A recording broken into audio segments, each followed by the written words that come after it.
அருட்பெரும் ஜோதி ஆனந்த வணக்கம். நம்ம வாழும் வீட்டில் அதிர்வலைகள் பலவிதங்கள்ல இருக்கும்.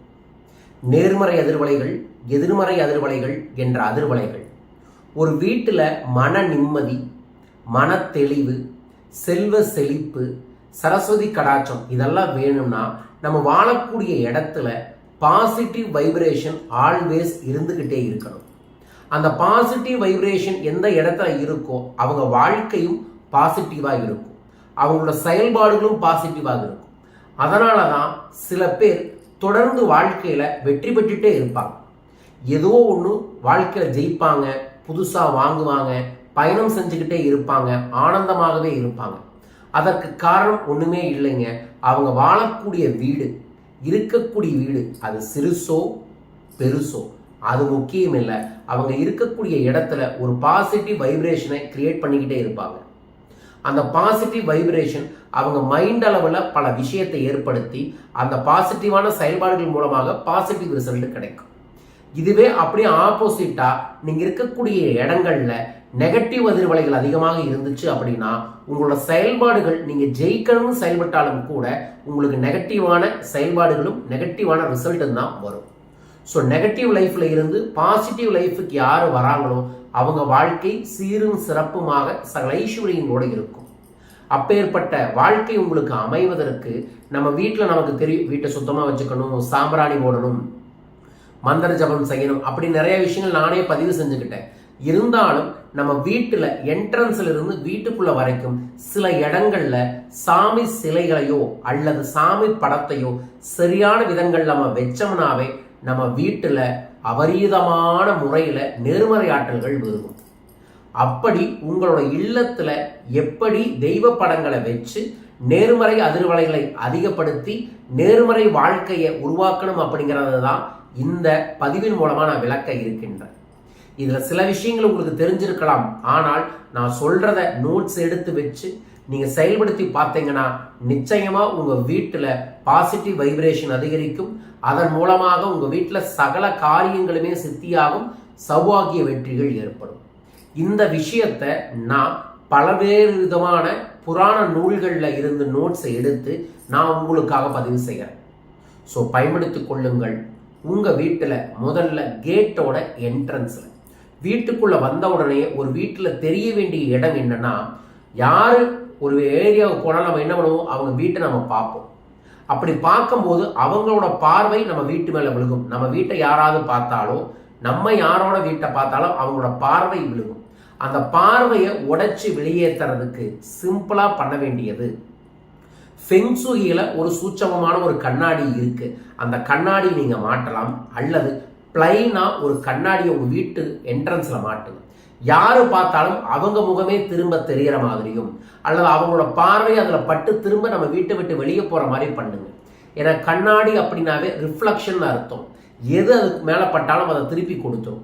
ஸோ யாரும் நம்ம வீட்டுக்கு பக்கத்துல வந்துட்டு போனாலும் சரி, அல்லது கொரியர் பாயிலோ இல்லை சிலிண்டர் போடுறவங்களோ வந்தாலும் கூட அவங்க கிட்ட இருந்து வரக்கூடிய ஒரு எனர்ஜி கண்ணாடியில பட்டு ரிஃப்ளெக்ஷன் ஆக உங்க வீட்டோட என்ட்ரன்ஸ்ல உங்க வீட்டை பார்த்தா ஒரு கண்ணாடி முழுசா தெரியற மாதிரி வையுங்க.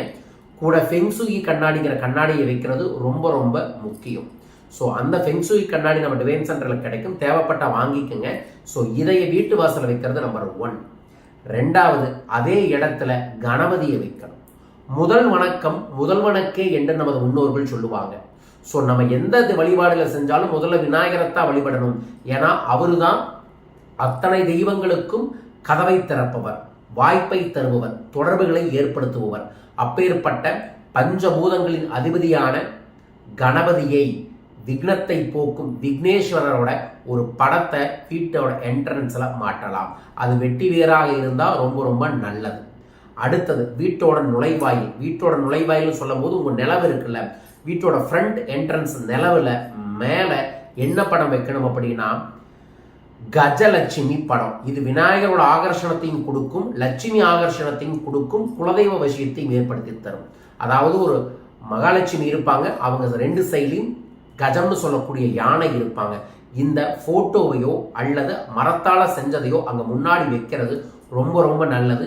எல்லா கோயில்களையும் பார்த்தீங்கன்னா இதுதான் வச்சிருப்பாங்க கருவறைக்கு என்ட்ரன்ஸ்ல. காரணம் இது ஆசிவகம் என்று ஆதி தமிழர்களோட ஒரு வழிபாடு முறையாக இருந்த ரகசியம்தான். ஸோ கஜலட்சுமி வழிபாட்டை திருமகள் வழிபாடு என்று சொல்லுவார்கள். அந்த திருமகள் வழிபாட்டை நம்ம வீட்டுக்குள்ள போகும்போதும் வரும்போதும் செய்யணும் அப்படிங்கறக்காகத்தான் இந்த வழிபாட்டையே வச்சாங்க. நீங்க ஆதி காலத்தில் இருக்கக்கூடிய கோயில்கள், அது பெருமாள் கோயிலாக இருக்கலாம், சிவன் கோயிலாக இருக்கலாம், அம்மன் கோயிலாக இருக்கலாம், ஆனா என்ட்ரன்ஸ்ல இந்த திருமகள்னு சொல்லக்கூடிய கஜலட்சுமியை தான் வச்சிருப்பாங்க. ஏன்னா கஜம்னு சொல்லக்கூடிய எனர்ஜி அங்கே நிற்கும். யானையை பார்த்தா அத்தனை துஷ்ட சக்திகளும் ஓடி போகும். ஸோ வீட்டுக்குள்ள நம்ம போகும்போது நம்ம கண்ணுக்கே தெரியாம நம்ம உடம்புல வெளியெல்லாம் சுத்தி வரக்கூடிய அந்த நெகட்டிவ் எனர்ஜியை அந்த இடத்துலயே தடுத்து நிறுத்தும் இது இருந்தா. இது இல்லாம இதுலயே சங்கநிதி பதுமநிதியும் போட்டு வைக்கலாம். கஜலட்சுமி அதோட சைட்ல லெஃப்ட் சைட்ல சங்கநிதி பதுமதி செல்வநிலையை நிறுத்தி தரக்கூடியவர். அதையும் நீங்க மரத்தாலையோ அல்லது புகைப்படமாகவோ செஞ்சு அங்கே ஒட்டி வைப்பது ரொம்ப ரொம்ப நல்லது. அடுத்தது வீட்டுக்குள்ள போன உடனேயே வீட்டோட வெளி, அதாவது உள்ளிருந்து பார்த்தா வீட்டோட நிலவு தெரியும்ல, அங்க நீங்க வைக்க வேண்டியது கிரகலட்சுமி படம். அது என்னங்க, ஒரு பச்சை நிறத்துல ஒரு அம்மா நடந்து வர மாதிரி இருக்கும். வாழை தார் இருக்கிற மாதிரி, கையில அச்சத தட்டு இருக்கிற மாதிரி, மங்களகரமான சுப பொருட்களை எடுத்துட்டு வீட்டுக்குள்ள என்ட்ரன்ஸ் ஆகிற மாதிரி இருக்கும். இந்த படத்தை வாஸ்து கிரகலட்சுமின்னு சொல்லுவாங்க, கிரகலட்சுமின்னு சொல்லுவாங்க. இந்த கிரகலட்சுமி படத்தை அங்க வைக்கிறதன் மூலமாக நம்ம வீட்டுக்கு நேர்மறை செல்வங்கள் மட்டுமே வரும், பெருகும் என்கின்ற ஐதீகம் கிடைக்கும். அந்த இடத்துல கிரகலட்சுமி படங்களை வைக்கும்.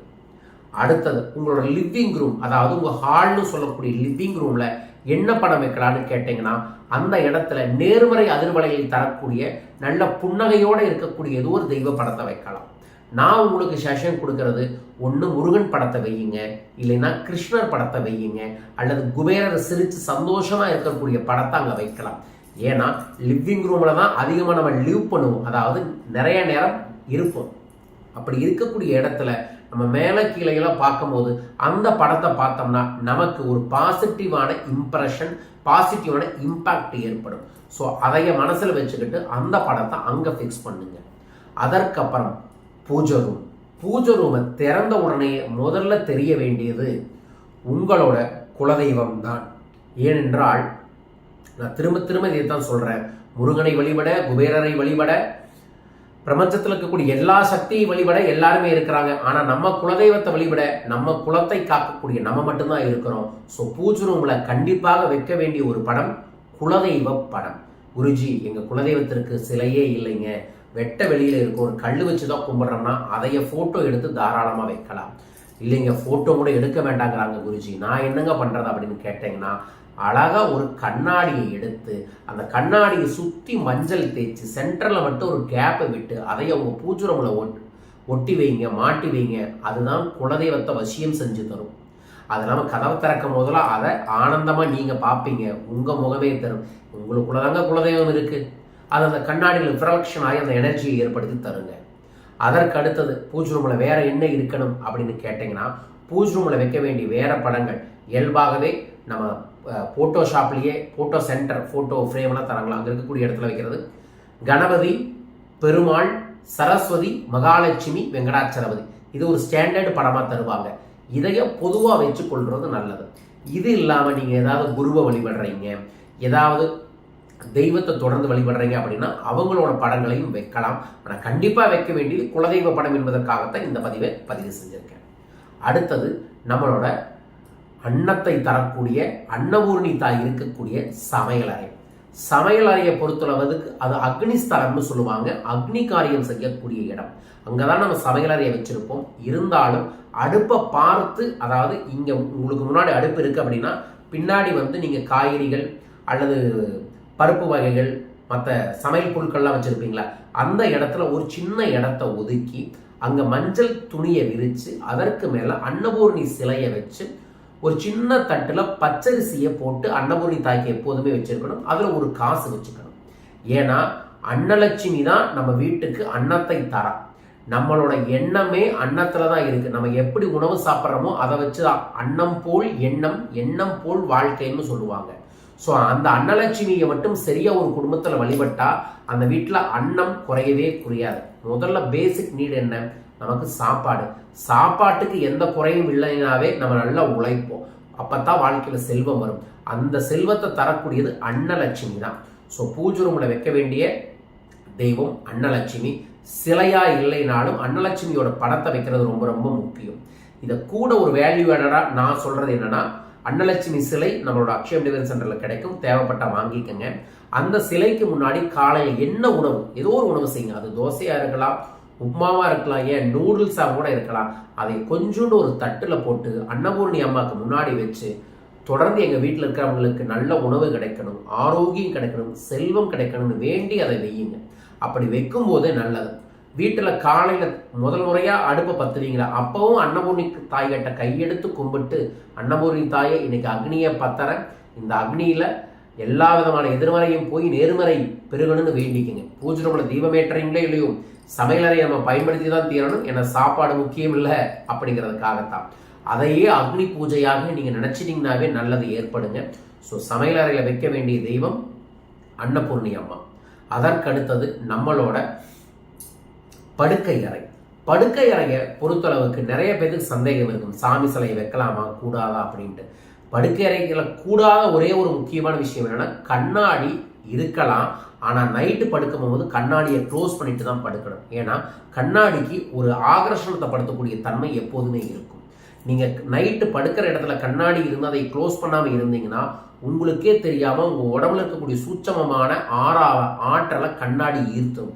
அதனால பெட்ரூம்ல கண்ணாடி இருந்துச்சுன்னா நைட்டு ஒரு துணியை போட்டு துண்டை போட்டு அதை க்ளோஸ் பண்ணிடுங்க. படுக்கை அறையில் இருக்க வேண்டிய தெய்வம் என்ன அப்படின்னா, உங்களோட இஷ்ட தெய்வத்தோட படத்தை நீங்க வைக்கலாம். ஏன்னா இரவு உறங்கச் செல்வதற்கு முன்னாடியும் காலையில எந்திரிச்ச உடனேயும் முதல்ல எதை பார்க்குறோமோ அது நம்ம ஆழ்மனதில் போய் பதியுங்க. இதுதான் சப்கான்சியஸ் மைண்டோட ஒரு ஸ்பெஷலே. ஸோ சப்கான்சியஸ் மைண்டு ப்ராக்டிக்கலாக ஆக்டிவேட் ஆகக்கூடியது என்னன்னா, எதை கடைசியாக பார்க்குறோமோ எதை முதல்ல பார்க்குறோமோ அதை எப்போதுமே ஆகர்ஷணப்படுத்திக்கும். அதனால தான் first impression is best impression சொல்லுவாங்க. காலையில் எந்திரிச்ச உடனேயே நம்மளோட இஷ்ட தெய்வத்தை பார்த்தாவே நம்ம மனசுக்குள்ள ஒரு தைரியமும் ஒரு மன வலிமையும் கிடைக்கும். ஸோ அதுதான் ஒவ்வொரு மனிதனுக்குமே வேணும். ஏன்னா முதல்ல தொடங்குறதே பாசிட்டிவாக இருந்துச்சுன்னா எல்லாமே பாசிட்டிவாக அமையும் அப்படிங்கிறது நம்ம அத்தனை பேருக்குமே தெரியும். அதை விட்டுட்டு காலையில் எந்திரிச்ச உடனே ஒரு புலம்பலோட ஒரு சண்டையோட ஒரு எதிர்மறையை பார்த்தோம்னா அதே மாதிரி தான் எதிர்மறை ஏற்படும். அதனால பெட்ரூம்ல உங்களை இஷ்ட தெய்வத்தை படம் வைக்கலாம். நான் பர்சனலாக சொல்றது என்னன்னா, குருவோட படத்தை வையுங்க. நீங்க யாரை குருன்னு நினைக்கிறீங்களோ அவரை பாருங்க. குருவின் பார்வை கோடி நன்மை என்று சொல்லுவார்கள். இந்த பிரபஞ்சத்துல பல குருமார்கள் உங்களுக்கு இருக்கலாம். முக்கியமான குருமார்களோட படத்தை வையுங்க. ஏன்னா குருவை நாம் பார்த்தால்தான் குரு நம்மை பார்ப்பார். இந்த குரு பார்வை தான் நமக்கு கோடி கோடியான நன்மைகளை ஏற்படுத்தி தரும். ஸோ அப்பேற்பட்ட குருவோட படத்தை கண்டிப்பாக பூஜை பெட்ரூம்ல கண்டிப்பாக வையுங்கள். புரிஞ்சுதுங்களா? ஸோ இது பேசிக்கா ஒவ்வொரு வீட்டிலையுமே வைக்க வேண்டிய நேர்மறை அதிர்வலைகள். இதெல்லாம் வச்ச என்னங்க நடக்கும் அதை சொல்லிடலாம். சொல்லியாச்சு, ஆல்ரெடி சிலதை வச்சிருக்கோம், மற்றெல்லாம் வச்சுக்கிறோங்க. புரிஞ்சு என்ன நன்மை கிடைக்கும்? அதாவது நாம் பார்ப்பது, கேட்பது, உணர்வது, பேசுவது, இதுதான் வாழ்க்கையே.